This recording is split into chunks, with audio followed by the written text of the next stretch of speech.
Alam niyo mga kapatid, bakit gustong-gusto ng mga DDS senator at DDS politician na si Sara Duterte ang maupo bilang presidente? Kasi tatarantaduhin nila yan. Lulukohin lang nila yan. Kasi si Sara Duterte, boba. Boba.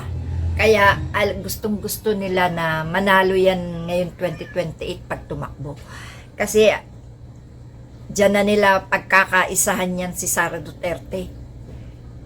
Kasi si Sara Duterte, tanga, walang alam. Kaya yung mga yan, yung mga namimintas na yan kay President Bongbong Marcos, nakaw, kung ano yung pinipintas nila kay President Bongbong Marcos, yun si Sara. Ganon si Sara. Ibinabato lang nila kay President Bongbong ngayon. Kasi ang totoo, kahit sa pag-i-English, talong lahat sila ni President Bongbong. Kasi hindi nga nagtatagalog gano si President Bongbong, di ba? Laging speaking English. Yang mga yan kasi kahit abogado yan, no? Tingnan mo, kung manira, kung manlait, Tagalog na Tagalog. Wala. Lalo si Sara Duterte. Parang parang yung lalamunan niya may plema ba? Hindi alam kung ano mga sasabihin. Parang yung gripo na kinakalawang, hindi makalabas ang tubig. Ganon kabobo si Sara Duterte. Kaya nga lahat ng alipores niya, bobo rin no? Tanga. Yung mga namimintas na yan, yung mga pulaera at pulaerong yan, no? Kung sino pa yung may mga kapansanan, siya pa yung magaling manlait, no?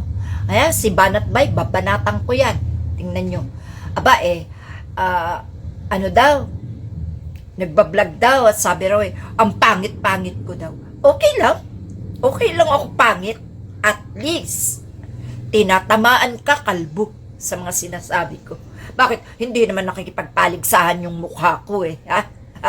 Ang atin ditong pag-uusap, ang atin ditong banatan, bobo ka, wala ka sa utak ko, tanga, kalbo, no? Kaysa naman sa kanya, mukhang tadpole. Alam niyo ba yung tadpole? Yung ulo-ulo yung nagiging palaka. Yung tadpole, yung ulo malaki tapos katawan maliit. Siya ganun. Okay. At saka yung mga namimintas na yan, mga pilantod, yung mga lintek na akala mong gagaling, no? Pinipintasan si President Bongbong Marcos, pinipintasan si Sir Ronald Llamas, pinipintasan lahat. Babanatan ko pa yung bumanat kay Senadora Risa. Tayin-tayin nyo lang mga kapatid. Natawa lang talaga ako, no? Kasi mga DDS walang bukang bibig kundi pangit. Sa kanila naman lahat tumama. Tingnan mo si Baduy at saka si Amy Marcos, tsaka si Marcoleta. Magkakamukha, no? Para sila yung mga hayop sa gubat na pinakawalan. Yung mga huhulihin baga ng mga mangangaso. Ganon sila, yung mga mukha nila ganon. Okay, mga kapatid, mamaya uli. Enjoy lang tayo. Tawa lang kayo dyan.